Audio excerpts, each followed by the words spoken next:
патник на починка, што разгранувајќи го бршленот, открива гробна плоча. Така некој случаен намерник под лисијата на вашите зборови ќе насети скриена смисла. Тогаш сведочете за мене. Почитувани гледачи, добре дојдовте во најновото издание од емисијата од своја страна на телевизија Сонце.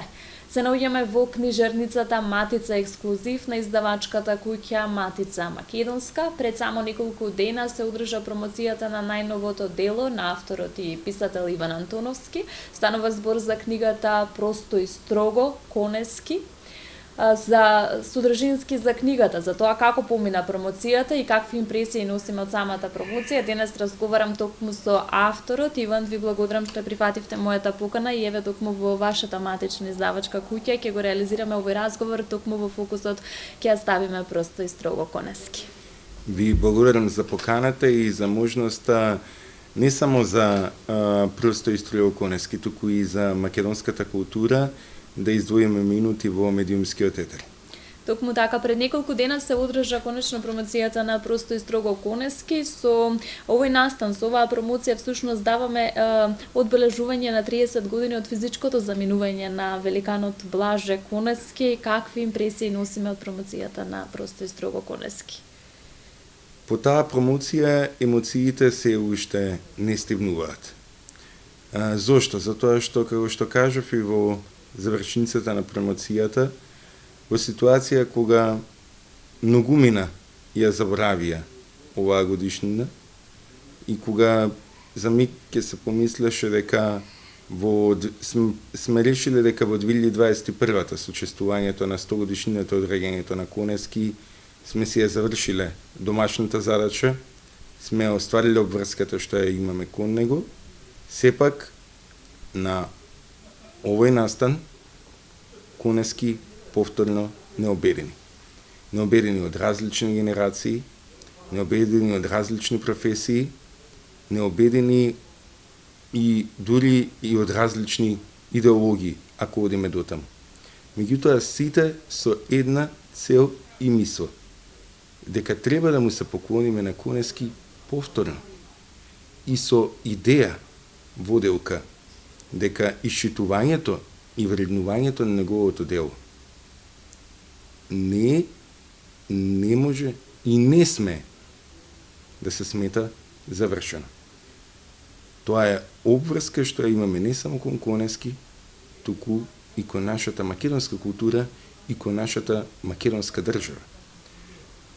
Затоа искрено драго ми е што се случи Просто и строго Конески оваа година, иако помислата беше дека таа ќе биде само дел од чествувањата со кои што ќе ја одбележиме годишнината од неговото физичко заминување. Се надевав дека ќе има и повеќе настани, се надевав дека и друштвото на писателите ќе му се поклони на својот прв претседател со низа настани. Но, она што е особено важно за мене е што со оваа книга се упатува порака дека и новите генерации македонисти ја преземаат обврската и одговорноста да ги вреднуваат своите претходници, оние чие дело е во темелите на современата македонска култура, а во исто време и во темелите на современата македонска држава. И таа обврска што се презема не значи дека со Просто и строго Конески јас сум го остварил својот долг како поединец. Напротив, Просто и строго Конески е книга која што е само потврда дека се обврзувам за продолжување со исчитувањата на недоисчитаното од Конески, на оно што уште треба да го вреднуваме, и со тоа, исчитувајќи го Конески, во таа скриена смисла во неговото творештво, да ги најдеме и патоказите за крстопатите на кои што се наоѓаме и ќе се наоѓаме и во времето пред нас. Колку за вас, Иван, беше предизвик Просто и строго Конески и зошто токму еве Конески? Затоа што ако бараме личност преку која што може да ја дефинираме вертикалата на современата македонска култура, секако клучната точка на таа вертикала е токму Конески. Мојата посветеност на делото на Конески не започната вчера. Таа е уште од периодот на моите студентски денови. Затоа што секоја генерација има своја обврска да го следи аманитот на Конески. Дел од тој аманит и да продолжиме да читаме и да пишуваме на македонски. Меѓутоа, треба да сватиме дека дел од таа обврска е да го исчитаме и да се водиме и по она кое што Конески ни го остави на македонски. Така што просто историја Конески не е создадена во еден миг. Таа е создавана години наназад, а моментот кога одлучив дека тие текстови кои што биле пишувани уште од пред 10 години, треба одново да им се навратам. Да видам колку во нив има откривање на дел од таа скриена смисла која што јас сум ја исчитал. Иако сметам дека имам уште многу за доисчитување. И сето тоа да се најде меѓу овие корици беше во мигот кога во 2021-та, на крајот на таа година на Конески, ја добив посветата на книгата Конески кај Тестаментот Весна Мојсочи Пишевска. Посветата беше на Иван за и тој, за да исчита и тој да напише некој свој тестамент. Ама за нашата генерација да може да напише тестамент, прво мора темелито да го исчита тестаментот на Конески. А тестаментот на Конески е во сето негово творештво, особено во она кое што го има создадено во последните деценија од неговиот живот. Ние се уште не можеме да кажеме дека треба да напишеме тестамент како нова генерација. Ние треба да го напишеме она кое што ќе биде наш влог во сегашноста, наш влог во иднината, па потоа да оставаме некаков тестамент кој што ќе биде за следните генерации. Така што предизвикот да се напише тестамент од нашата генерација пред се и првенствено во овој миг е потребата да го оствариме својот влог за современата македонска култура, за современата македонска книжевност и да ги најдеме во творештвото на Конески и на другите македонски великани кои што не задолжија тие патокази кои што ги споменав, потоказите за времето пред нас. Кои се пораките кои оваа книга треба да ги пренесе до македонскиот читател? Еве Содржински Иван. Во оваа книга се исчитува еден значаен, според мене значаен дел од книжевниот опус на Конески, на кој што и не сум му посветле внимание. Започнувајќи од неговата едночинка Гладна кокошка проса сонуе, неговата збирка Раскази Лозија, неговиот дневник по многу години со еден поинаков пристап кон него, но и дел од неговата поезија кој што понекогаш бил запоставен и кој што не подлежал на повеќекратни анализи како 10 песни кои што сите ги знаеме од Конески. Од тука едната порака е дека треба суштински да се навратиме на севкупното дело на Конески и да откриеме колку во него имаме досега неоткриено, недоисчитано и да ги разбереме не пораките на Иван Антоновски, туку пораките на Конески. И во тој контекст е и тој завршен текст во книгата, во кој што и се повикува на следење на пораките на Конески во однос на заштитата на македонскиот јазик, а со тоа и на достоинството на македонската книжевност и на македонската култура. Во средишниот циклус на текстови се оние кои што се однесуваат на некои остварувања од нашите современици, кои за мене биле дел од патоказите при моето исчитување на Конески досега и со самиот методолошки пристап, во кој инсистирам во секој текст, најпрво да се согледа сето она што за таа тема го напишале или не го напишале нашите претходници, а потоа и паралелно со тоа да се изнесе своето теориски, критички подкрепено видување, е она кое што мислам дека е една дополнителна, важна порака на оваа книга, која што се однесува не само на научниот пристап, туку се однесува на односот кој што треба да го имаме во сите сфери на нашето живење.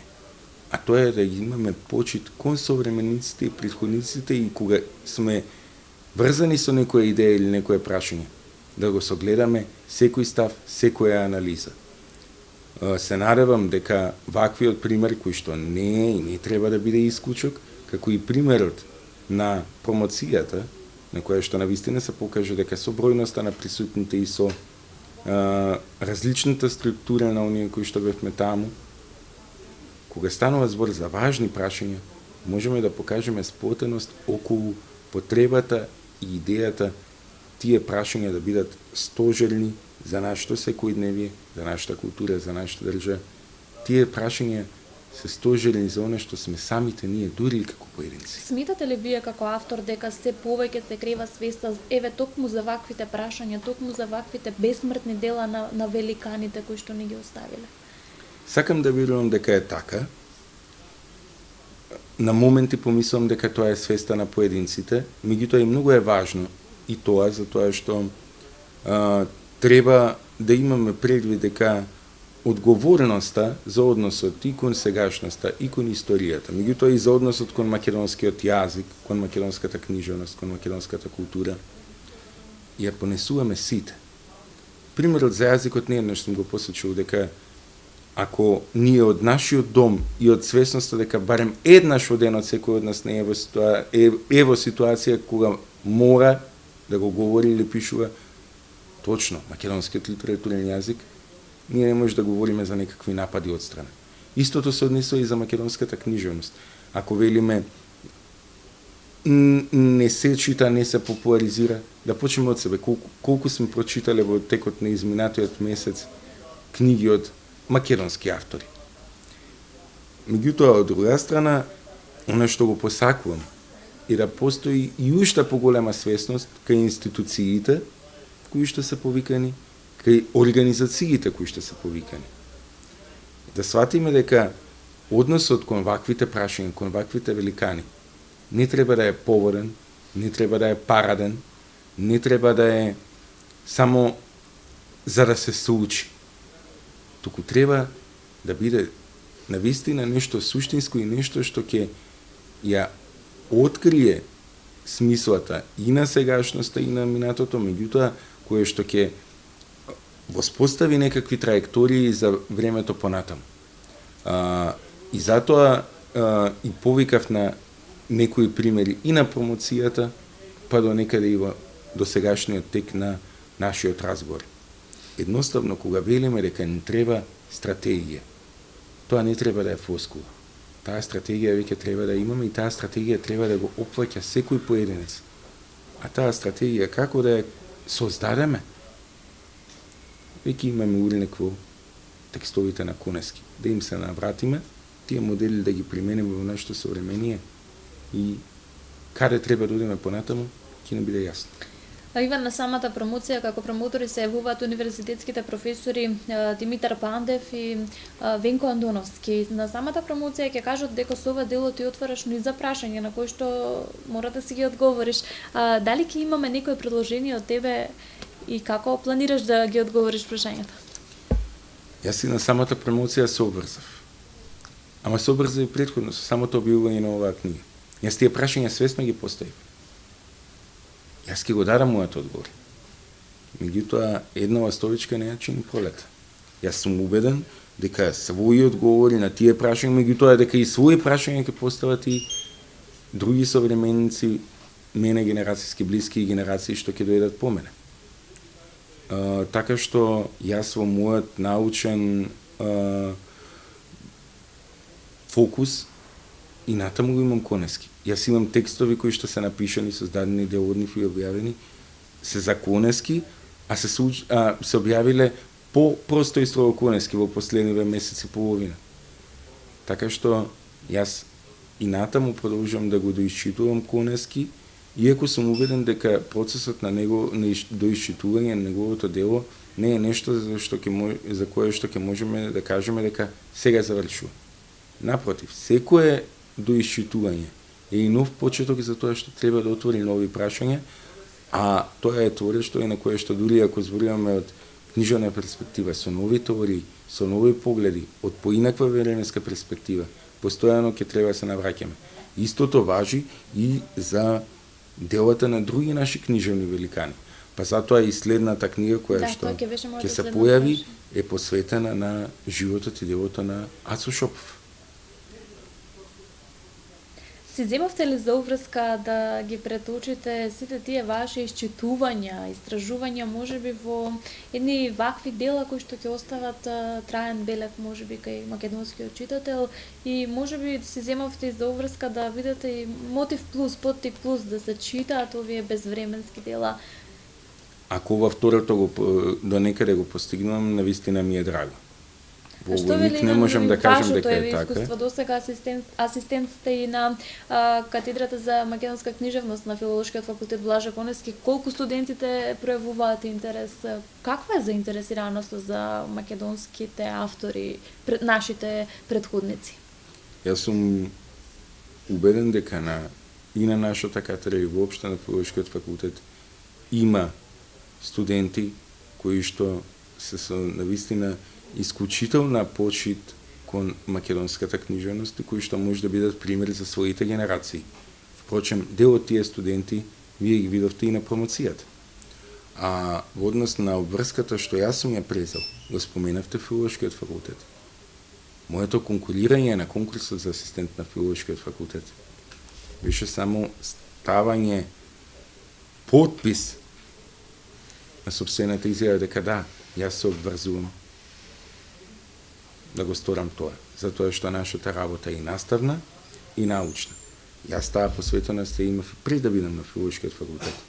Меѓутоа, довербата што ми беше укажано да бидам дел од катедрата за македонска книжевност и култура е оној што ми овозможува во целост да се посветам на таа условно речено само зададена задача, а сега веќе задача и по повикот на професијата и работното место. А кои се очекувањата за Просто и строго Коневски од ваша страна?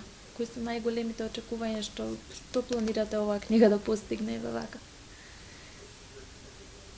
Со што ќе сте задоволен? Што оваа книга ќе постигне, ќе покаже времето, а она што јас ќе бидам задоволен е ако оние кои што ја прочитале или ќе ја прочитаат Просто и строго Коневски, затоа што не беше многу бројот на примероци што се потпишаа на промоцијата, таму бевте од различни генерации, од различни професии. Не запрат со Просто и строго Коневски, туку му се навратат на творештвото на Коневски. Она што сум го исчитал, она што сум го коментирал, и тие и вие да го доживеете преку прочитот на творештвото на Коневски. Но од друга страна ќе ми биде драго, иако тие прашања што се отворени овде, покрај тоа што ете ми беше фрлена ракавица дека се чека да ги дадам моите одговори, ако одговори на тие прашања, ама и своји прашања постават и наши современици кои што се од мојата генерација и од генерациите што се блиски до мене. Зошто и па вклучително и генерациите што следат. Зошто го велам ова? Затоа што кажав и во една претходна прилога. Она што го создадува нашите претходници, она што го создадува нашите современици од повозрастните генерации кои што му се посветија на делото на Коневски и на другите наши великани. Тие во овој миг се обврска за нас. Исто колку што треба да сватиме дека она што ние сега го создаваме, оние прашања што ние ги отвореме, не се обврска за тие по нас, туку се уште се обврска за нас, за нашите генерации, за оние кои што сме во оваа денешнина и во оваа денешнина ние треба да ја создадеме, да го создадеме и оној простор, терен на иднината. Има и во Андрики, убаво кажано во една прилога. Иднината не постои. Треба да ја создадеме во сегашноста. Да напоменеме дека продолжува вашата соработка со издавачката куќа Матица Македонска. Дали планирате да продолжите таквата соработка и конкретно со новата книга на конкретно книгата за Ацо Шопов е во издание ќе биде во издание на издавачката куќа Диалог, а со издавачката куќа Матица продолжуваме и со следни проекти во се надевам во 2024 Така, година, меѓутоа и со некои проекти кои што се во завршна фаза, а со одлив карактер до крајот на оваа година. Така, да напоменем и каде се можат нашите гледачи или читателите да си ја најдат, да се снабдат со книгата? Во книжарниците на Матица Македонска, меѓутоа таа е достапна и преку онлайн, односно виртуелната книжарница на Матица Македонска, не преку интернет, така што навистина се надевам дека секој оној кој што сака може да дојде до Прости и строго кунески. Така, во емисијата од своја страна соработувам со моите пријатели од издавачката куќа Арс Ламина, кои што за секој мој гостин обезбедија книга подарок. Јас за вас, Иван, ја одбрав не случајно Црн овен, поезија од Блаже Конески. Секако се надевам дека ја немате во вашата домашна библиотека. Ова е за вас. Ќе бидам искрен дека нема нешто од описот на Конески, најпрво ви благодарам, што немам во мојата домашна библиотека, меѓутоа ова конкретно издание и овој издавачки потфат ќе биде ново библиотеката, а секое издание на Конески, независно колку сме читале неговата поезија преку претходно издание, на одделна книга, на избор на неговото творишто, е добре дојдено во секој дом. Иван, ви благодарам што одвоивте дел од вашето време, што еве вака ја заокруживме целата таа промоција и сите импресии кои што ги носиме од таму на Просто и строго Конески. Ви честитам за ова дело. Се надевам дека ова ќе е веродостоен доказ дека навистина Блаже Конески е бесмртен. Се надевам дека ќе допре до сите оние кои што ќе го прочитаат и секако дека ќе ги исполни вашите очекувања. Ние сме на ваша страна секогаш, а се гледаме на наредната промоција. Уште еднаш ви благодарам за поканата и се надевам дека тој прост и строг македонски израз на кој што не учел Конески ќе го има не само во македонската книжевност, не само во македонската книжевна наука, туку во секого од нас. Затоа што тој е дел од нашиот македонски код. Така е, ви благодарам.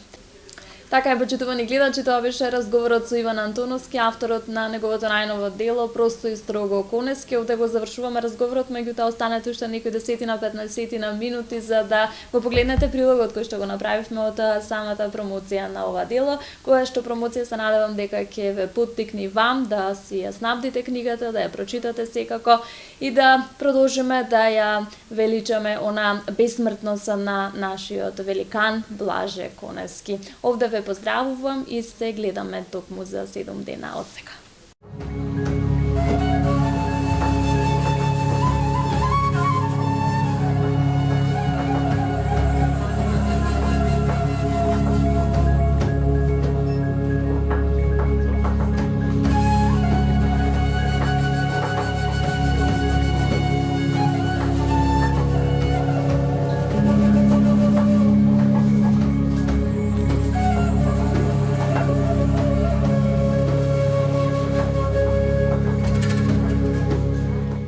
Велам препрочит, бидејќи оваа книга прво ја читав во машинопис пред да биде објавена и сега повторно ја читав онака како што мириса хартијата.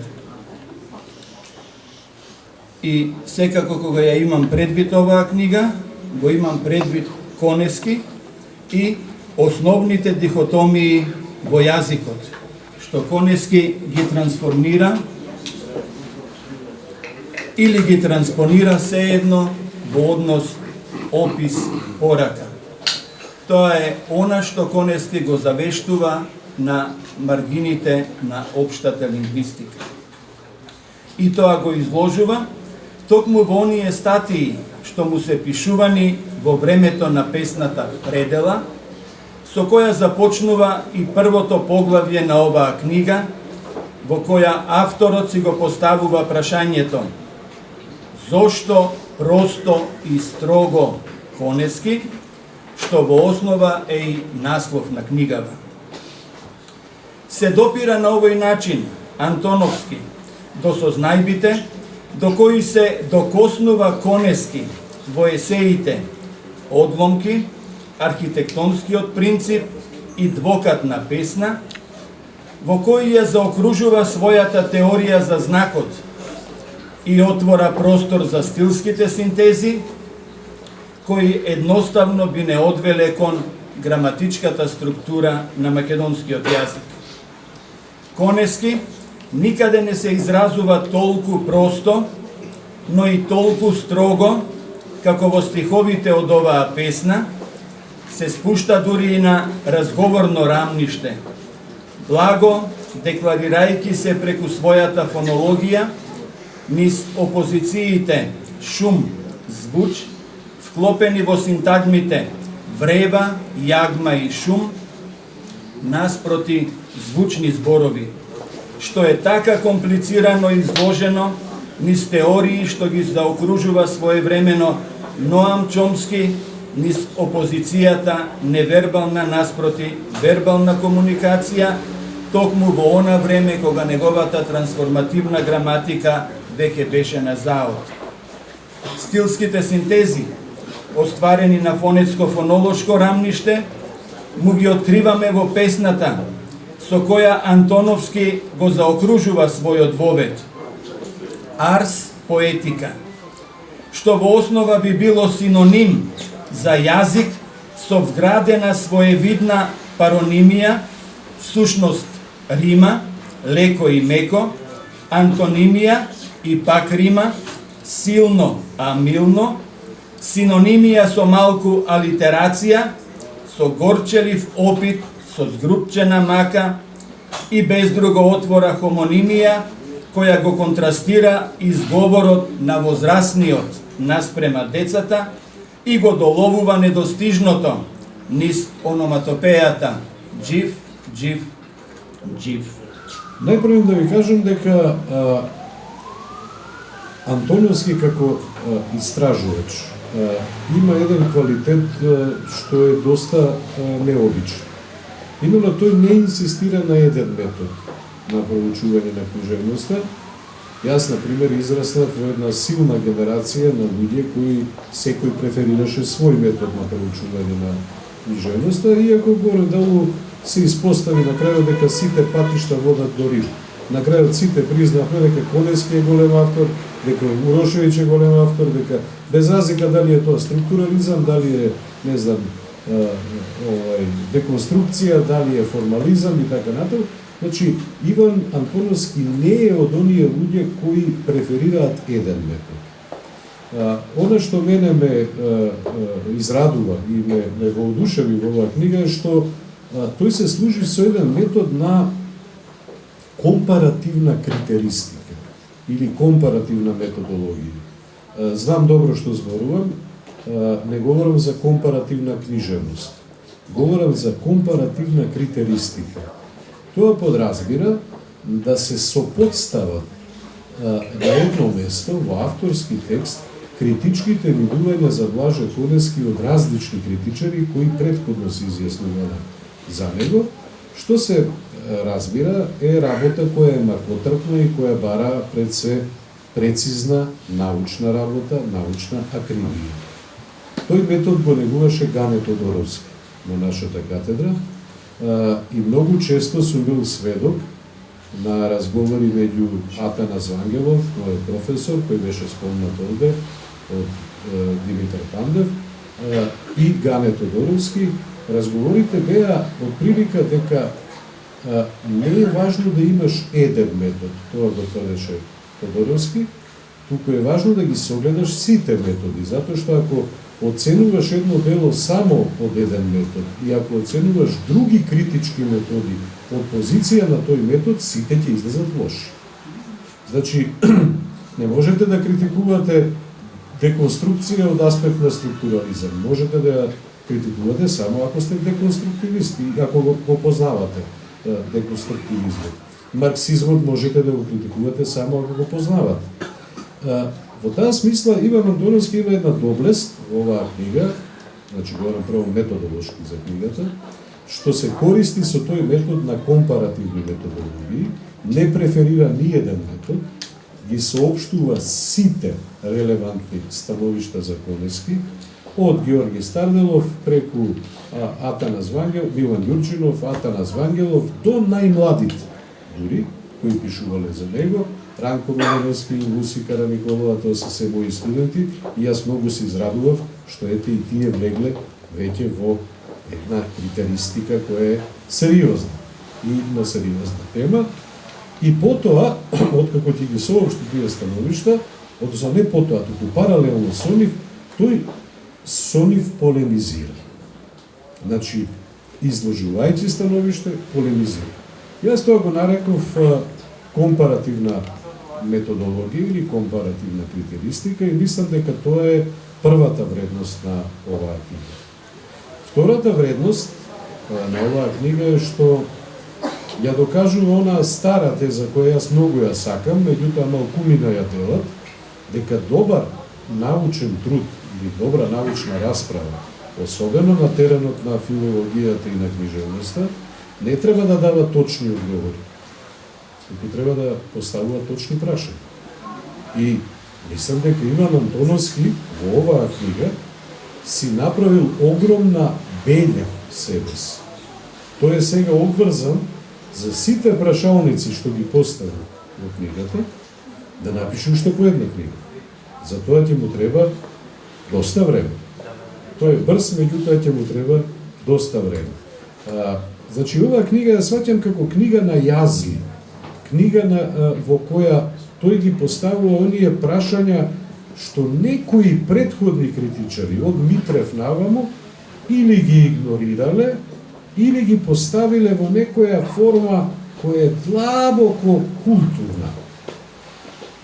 Значи, би рекол, она што англичаните го викаат polite.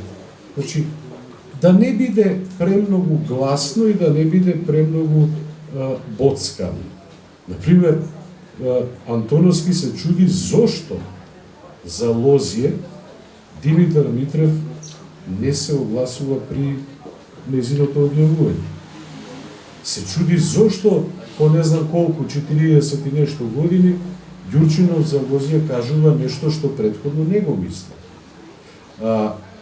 Не е Иван Антоновски благ кон ниеден свој претходник, меѓутоа се однесува со невиден респект кон сите.